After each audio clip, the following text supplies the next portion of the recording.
It's ચોરાફરી time. તો આવો લોકોથી જાણીએ લોકોના સવાલ.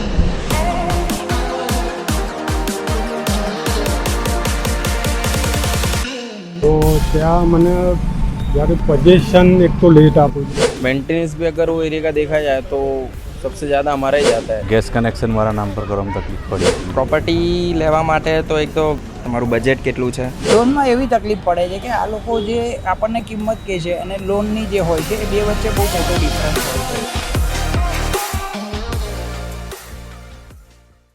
નમસ્કાર, ઇટ્સ ચોરાફરી ટાઈમ. જો તમે અમારી ચેનલને સબસ્ક્રાઈબ નથી કર્યું તો પહેલાં એ કરી લેજો. હવે જો તમે કોઈ મિલકત, ઘર અથવા તો દુકાન લેવાનું વિચારી રહ્યા છો અથવા તો કોઈ મિલકત લેતી વખતે કયા કયા પ્રશ્નોનો સામનો કરવો પડે છે એ જાણવા માટે ચોરાફરી ઓન ગ્રાઉન્ડ સર્વે કરી રહી છે. તો આવો લોકોથી જ પૂછીએ લોકોના સવાલ. જગદીશભાઈ ચાવડા. તમને ફ્લેટ કે પછી ઘર કે કોઈ મિલકત ખરીદવામાં કોઈ મુસીબત પડી છે? હા, મેં એક ફ્લેટ લીધો તો એના દસ્તાવેજ નથી થયા. એ લોકોએ અમને દસ્તાવેજ કરી આપતા નથી. દસ્તાવેજ ક્યારે કરાવ્યા હતા અને કેટલા વર્ષ સુધી નથી થયા? 20 વર્ષથી નથી થયા. हाँ, 2 परचेस किए थे तो हमने अभी रिसेंटली यहाँ अहमदाबाद में भी किया और यूपी में भी हमने भी एक लिया. प्रॉपर्टी खरीदते वक्त क्या दिक्कतें आपको आई है? सबसे बड़ा प्रॉब्लम तो मुझे लोकेशन का आया था क्योंकि मेरा लोकेशन कुछ और था. क्योंकि मोस्ट जहाँ जिस एरिया में हम पहले शिफ्टेड थे वो नेगेटिव एरिया था, बहुत ही ज़्यादा लड़ाई झगड़े इन सभी को लेके. तो उसके कारण मैंने एरिया मतलब छोड़ने का डिसाइड किया था. बट वो एरिया में बात मेरी ब्रोकर के थ्रू चालू थी, बट वो एरिया से ना हट गया. फिर मुझे दूसरे एरिया लोकेट किया. मुझे अर्जेंसी में ही चेंज करना था. लोकेशन मेरा मैंने रखा था चांदखेड़ा साइड और फिर मुझे नरोडा साइड अप्रूव्ड हुआ शिफ्ट हुआ रिसेंटली. लेकिन इतना कुछ वहाँ पर भी है नहीं फैसिलिटीज़ वगैरह, क्योंकि अराउंड 405 फ्लैट्स हैं. मेंटेनेंस भी अगर वो एरिया का देखा जाए तो सबसे ज़्यादा हमारा ही जाता है, इतनी कुछ फैसिलिटी ना होते हुए भी. तो यही मोस्ट ऑफ प्रॉब्लम आती है कि दिखाना कुछ और फिर होना कुछ और, जबकि हमको बताया कुछ और ही गया था. क्या बताया गया था आपको? बताने में कुछ था कि फ्लैट्स में ये इस तरीके का, फिर स्कीम भी कुछ थी. लेकिन जब हम गए तो मालूम पड़ा ऑलरेडी हमारा जो फ्लैट था ना उसके नीचे जो बोरिंग थी पानी की सप्लाई वो भी डैमेज था पूरा. तो हमारा सेकंड फ्लोर पे फ्लैट था. फर्स्ट फ्लोर वाले को उसके कारण प्रॉब्लम होता था. फर्स्ट फ्लोर वाले का ऐसा प्रॉब्लम होता था कि पानी लीकेज था वहाँ से. फिर वो ठीक कराया, उसके बाद ये कराया. अराउंड हमने 1.5 से 2 लाख का तो इन्वेस्टमेंट ऊपर से कर दिया. जबकि इतना कुछ बताया नहीं, हम छुपाएंगे थी जो सब चीज़ें. अब वो उसमें क्या कर सकते हैं, हो गया तो हो गया. एक बार दस्तावेज हो गया तो हो गया, फिर क्या कर सकते हैं. लोन लेने में कोई दिक्कत आई थी? लोन लेने में तो मैम 3 महीने लग गए. दिक्कत रही उसमें. तो क्या दिक्कतें आई थी? पहले तो सबसे पहले अकाउंट मैनेज करना, फिर न्यू अकाउंट, उसके बाद सैलरी रिसिप्ट रखने के बाद वेरिफिकेशन के बाद दुनिया, फिर बिजनेस भी दिखाया अपना, उसके तब जाके कुछ ये सब कितने धक्के प्रोसेस खाए थे बैंक के? मैम धक्के तो बहुत हो गए. ये रामबावाड़ी है, यहाँ आके रोज धक्के खाते थे. फिर एंड में जाके जो सामने वाली पार्टी को भी कैश वगैरह पेमेंट देना था, उसके कारण भी चेक्स में इशू आए थे. तो लेन का प्रोसेस ज़्यादा बढ़ गया था. हमारा एग्रीमेंट 100 दिन का था, उसके ऊपर से मुझे एक और एग्रीमेंट करना पड़ा 30 दिन का, तब मेरा काम हो पाया. किस चीज़ का एग्रीमेंट? एग्रीमेंट था मतलब जो पार्टी थी सामने जिससे हमने फ्लैट परचेस किया था, तो उसके साथ 100 दिन का एग्रीमेंट था कि 100 दिन के अंदर अगर हम नहीं कर पाते अपनी प्रोसेस, उसको अर्जेंसी में भेजना पड़ता. क्योंकि मेरी फैमिली भी डिफेंस से बिलोंग करती है और वो भी डिफेंस वाला ही था. उसको अराउंड 1.5 ईयर जैसा हुआ होगा फ्लैट्स लिए. उसको अर्जेंसी में सेल करना था, तो हमने अर्जेंसी में मतलब उसने भाव कम किया तो हाथ डाल दिया. लोकेशन ना चाहते हुए भी किया. तो बोले कि अगर प्रॉब्लम आती है आपको इसके अंदर किसी भी तरह की, तो फिर रिफ़ंड नहीं मिलेगा जो भी हमने दिया था वो पहले से टोकन वगैरह. तो 100 दिन का एग्रीमेंट था. 100 दिन के ऊपर 30 दिन लेने पड़े, तब जाके हमारा प्रोसेस ही हो पाया. 4 महीने तो लगी गए पूरे. કઈ વસ્તુને ધ્યાનમાં રાખીને તમે મિલકત ખરીદો છો? લોકેશન, બધી બેઝિક સુવિધાઓ એ બધી ધ્યાનમાં રાખીને ખરીદે છે. ગેસની લાઈન કે કોઈ પણ દસ્તાવેજ કરવામાં તકલીફ પડી હોય? આ ગેસ કનેક્શન મારા નામ પર કરવામાં તકલીફ પડી હતી. બિલ્ડરના નામે હતું, મારા નામે નહોતું થયું. ત્યાં ગાડી અમુક વસ્તુ હોવી જરૂરી છે કે માની લો કે રેલવે સ્ટેશન મને નજીક પડવું જોઈએ, એરપોર્ટ નજીક પડવું જોઈએ, ગાર્ડન હોવું જોઈએ. લોન લેતી વખતે કોઈ તકલીફ કે કંઈ પડી હતી તમને કે? આમ તો લોન લેખે તો કોઈ તકલીફ નથી, પણ માની લો કે આપણે બહુ મોટી માગીએ અને પછી પગાર ઓછો હોય તો એ ના પાડી દે છે આઈને બધું ઇન્ક્વાયરી કરીને કે તમને નહીં મળી શકે એવું છે. પણ સામાન્ય જનરલી જે 25,000 હોય તો લાખ રૂપિયા આસાનીથી આપી દે છે ખરા. બિલ્ડરો ઘણા ટાઈમ એવું કરે છે, એક ફ્લેટ 2 પાર્ટીને વેચેલા છે. એવું બની ગયેલું યુવરાજ પાર્કની અંદર એક ફ્લેટ 2 પાર્ટીને વેચેલા છે, બબે દસ્તાવેજ થઈ ગયેલા. હવે અમારે જે મિડલ ક્લાસમાં ફ્લેટ લીધેલો હોય હવે ક્યાં લગી પહોંચે? જમીને ડખાવાળી ઘણા બધા ડખા, યુવરાજ પાર્કનો ડખો છે, પછી મેં વેજલપુરનો એક ડખો કીધો બેંકમાંથી છોડાવેલો, એવા બધા ઘણા બધા કિસ્સાઓ છે. શું વેજલપુર વાળો શું કિસ્સો છે? વેજલપુર વાળો એવું છે કે બેંકના કબજામાં ફ્લેટ હતો, પાર્ટી ખાલી નહોતી કરતી અને એ ફ્લેટ મારા ફ્રેન્ડે લીધો. હવે અમે તો ઓલરેડી દસ્તાવેજ બેંકમાંથી ચૂકવી નાખ્યા, પણ પાર્ટી ખાલી નથી. જવાબદારી કેની થાય? બેંકની થાય, પણ બેંકને પ્રોસિજર કરી શકતી નથી. પેલો હતો 3rd ક્લાસ માણસ, એટલે અમારે તો પૈસા ગયા ને. પણ જોકે 5-7 વર્ષે ખાલી થયું, પણ 5-7 વર્ષનું ઇન્ટરેસ્ટ કેટલું થયું? 42 લાખ. મિડલ ક્લાસ હતા, અમે લોન ઉપર બેટ લીધેલું. અને બીજા નંબરની અંદર એક બીજા ભાઈબંધ લીધો યુવરાજ પાર્ક, એમાં એક લીધું, એમાં ડબલ દસ્તાવેજ હતો. પહેલાં એક ભાઈએ લીધો હતો, પછી એક ફ્રેન્ડે લીધો.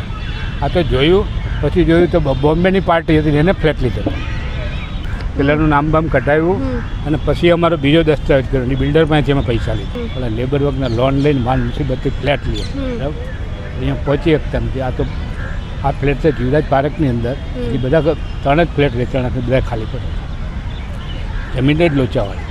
પ્રોપર્ટી લેવા જઈએ એટલે ફર્સ્ટ ઓફ ઓલ તો ફેમિલી જે હોય એ આપણું સેટિસ્ફાઈડ થવું જોઈએ. અને બીજી વસ્તુ કેવી હોય કે લાઈક મજા આવી જોઈએ પ્રોપર્ટી લો ને તો. અને ફાઇનાન્શિયલી જોવા જઈએ ડોક્યુમેન્ટેશનની અંદર, બરાબર, તો ફાઇનાન્શિયલી થોડું શું કહેવાય, આપણે ગુજરાતીમાં કહીએ તો ખાડો ખોરીએ તો અંદર ભરાય એમ કાઇન્ડ ઓફ.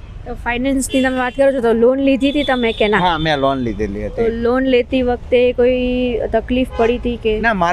હું એકચ્યુઅલી સેલરાઇડ પર્સન છું, બરાબર. એટલે મારે જે સ્તર કહેવાય એ વ્યવસ્થિત છે, બરાબર. એટલે મારે તો કોઈ ડોક્યુમેન્ટનો કોઈ પ્રોબ્લેમ હતો નહીં, મારે બધું ઓકે હતું એમ, બધું ફટાફટ 15 દિવસમાં બધું પતી ગયું હતું. ડોક્યુમેન્ટેશન પછી કઈ તકલીફો પડી હતી ઘર લેવામાં, કે તમે કંઈ માંગ્યું હોય ને કંઈ બીજું જ તમને જોવા મળ્યું હોય, કે કોઈ ફેસિલિટીઝની તકલીફ હોય? એકચ્યુઅલી થોડો પ્રોબ્લેમમાં એવું આવે છે, લાઈક હું એકચ્યુઅલી બેઝિકલી કલોલનો છું, ઓકે. અને રિસેન્ટલી શિફ્ટ થઈ રહ્યો છું અમદાવાદ. તો કલોલની અંદર મારી ઈચ્છા હતી કે એક મકાન હું લઉં, મોટું બંગલા ટાઈપ, બરાબર. તો ત્યાં એકચ્યુઅલી 1,20,00,000ની પ્રોપર્ટી હતી એન્ડ સમથિંગ જે એક્સપેન્સીસ ગવર્મેન્ટના હોય. પણ જ્યારે બિલ્ડર જોડે વાત કરી, મેં કીધું આપણે આ મકાન લેવું છે, તમે ભાવતાલ કરો થોડું વ્યવસ્થિત. તો ભાવતાલે એ ઓકે થયું. પછી મને પૂછવા, મેં કીધું મેં કીધું પૈસા આપણા જોડે બધા વાઇટ છે, બ્લેક 1 રૂપિયો નહીં. એ કહે કે ના, કે તમારા મને સમથિંગ નહીં હોય ને તો 50% પૈસા આપવાના. લાઈક 1,20,00,000નું છે એટલે 10 લાખ જેવું તમારે ડિસ્કાઉન્ટ થતું હતું, બરાબર. એટલે કહે તમે 50 લાખનો આપણે દસ્તાવેજ કરીએ, બાકીના પૈસા હું સેલરાઇડ પર્સન, મેં ટેક્સ ભરીને બધા પૈસા વાઇટ કરેલા છે, બરાબર. તો why should I pay in black? કે 200 એરિયા થાય આપણા ફ્લેટનો, ઓકે. તો પછી મેં પૂછ્યું, મેં કીધું રૂમ કેટલા ને? કે 10 બાય 10ના 2 રૂમ આવશે. પછી બીજું એક કીધું એવી રીતે. તો મેં કીધું આ જે કહેવાય નેટ બિલ્ડઅપ એ કેટલું કહેવાય? તો કે 79.5. તો મારા જોડે તો 80,000નો જ પ્લોટ આવ્યો ને, મને બીજી એમ્યુનિટીઝ આપે છે, ધેટ ઇઝ ગુડ. કારણ કે અત્યારે જમાના પ્રમાણે બધું કરવું છે, પણ મારે તો વાપરવાનું 80,000નું જ થયું ને. સૌથી પહેલાં તો એરિયા અમે સર્ચ આઉટ કરીએ છીએ કે પ્રોપર તમારો જે ધંધો કરી રહ્યા છો એનો પ્રોપર એરિયા હોય તો તમે એ વસ્તુ આગળ વધારી શકો છો. બાકી બીજું એક વસ્તુ કે જે તમારો બિલ્ડર છે એ બિલ્ડર થ્રુ પણ તમને કેટલા બેનિફિટ્સ આપે છે એ મુજબ, મીન્સ ફાઇનાન્શિયલી હોય કે બીજું કંઈ હોય, તે કેટલા બેનિફિટ્સ આપે છે તમારી જોડે, તો એ પણ ઇમ્પોર્ટન્ટ અમે પોઈન્ટ નક્કી કરીને પછી અમે લોકોએ એની જોડે કોઓર્ડિનેટ કરીને આગળ વધ્યા છીએ. તમે જાઓ કબજો મળી જાય તમને, પછી અમુક ફેસિલિટી હોય પહેલાં મળતી હોય પછી ના મળતી હોય એવું કશું તમે? હા, એ અમુક બિલ્ડરના હેન્ડથી અમુક જગ્યાએ થાય છે એવું કે તમે જે તરફ કે કોન્ટ્રાક્ટ એમનો 1 વર્ષનો હોય છે કે 1 વર્ષમાં તમને આટલી સુવિધા આપીશું આપણે, તો પછી 1 વર્ષ પૂરું થયા પછી એ સોંપી દેતી હોય છે એ વસ્તુ કે જવાબદારી કે હવે તમારા એનું પોતાનું એક ગ્રુપ હોય છે, એ ગ્રુપમાં સોંપી દેતી હોય. ત્યારે અમુક અડચણ આવતી હોય છે અમને કે ભાઈ કે આ નથી આવતું, બિલ્ડર પાણી નથી આવતું કે કોઈ વસ્તુનું કેમેરા સિક્યુરિટી રિગાર્ડિંગ હોય તો એમાં થોડો ઘણો પ્રોબ્લેમ આવે છે. પ્રોપર્ટી લેવા માટે તો એક તો એરિયા, લોકેલિટી, તમે કયા એરિયામાં લો છો, તમારું બજેટ કેટલું છે, ફેમિલી તમારે કેટલી મોટી પ્રોપર્ટી જોઈએ છે એ ધ્યાન રાખવું પડે. અને બજેટ આ 2-3 વસ્તુ, પછી એની પ્રાઇસ શું છે એ તો મેઇન સૌથી ઇમ્પોર્ટન્ટ વસ્તુ છે. પ્લસ હવે જોકે હવે આમ બોલ્યા જઈએ તો બ્લેક એન્ડ વ્હાઇટ કેટલો પે કરવો પડે છે, કેટલા કે ભાઈ 80% વ્હાઇટ છે કે 20% બ્લેક કેટલું આવે છે એ વસ્તુ છે બસ. Normally problems as a middle class person તમને સૌથી મોટી પ્રોબ્લેમ છે તમારો budget. Okay, so in Ahmedabad, for someone who is from middle class family, 55 lakhs property is a very big thing. Right. Okay, any salaried person, જેને monthly 25-30,000 salary છે એને આટલું બધી લોન મળવી બહુ મોટી પ્રોસેસ છે.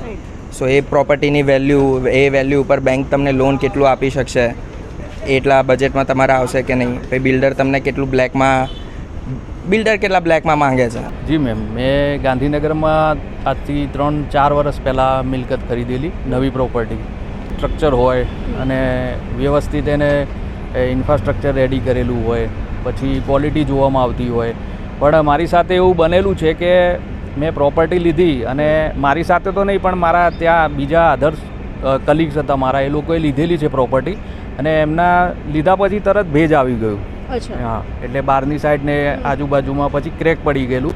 પછી વચ્ચે એક વાવાઝોડું આવ્યું હતું એટલે એના લીધે પણ જે બિલ્ડિંગની બહારની સાઈડ જે હોય ત્યાં પણ તિરાડો પડી ગયેલી અને ત્યાંથી પાણી ચૂવા માંડેલું. એટલે અમે એના વિરુદ્ધ પછી કમ્પ્લેન કરેલી બિલ્ડર્સને અને એના પછી એમને બીજા ત્રીજા દિવસે જે બહારની જે સાઈડ હોય છે ત્યાં એમને પછી એમની રીતે બધું વ્યવસ્થિત કરાવડાયેલું.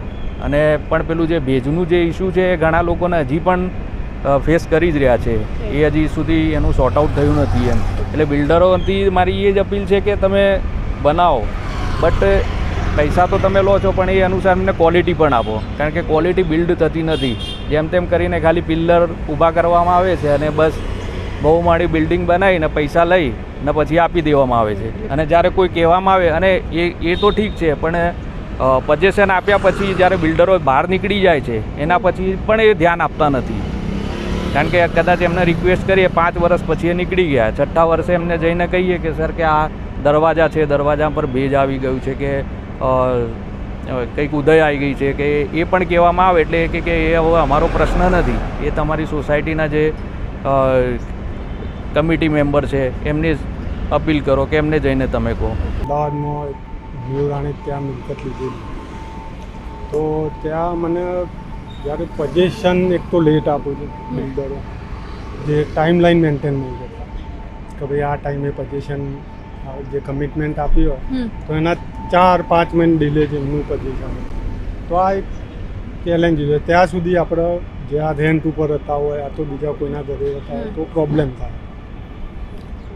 અને થોડું ઘણું તો આવું થતું હોય, દસ્તાવેજ બનાવવા તમે તો તમારું જે એસ્ટિમેટ હોય 1.5 લાખ રૂપિયા 2 લાખ રૂપિયા, તો અમુક વખત બિલ્ડર માગતા હોય છે કે ભાઈ 50,000 વધારે થશે, આ જશે, આ ના થશે, ટેન એમ કરીને એમની રીતે લેતા હોય.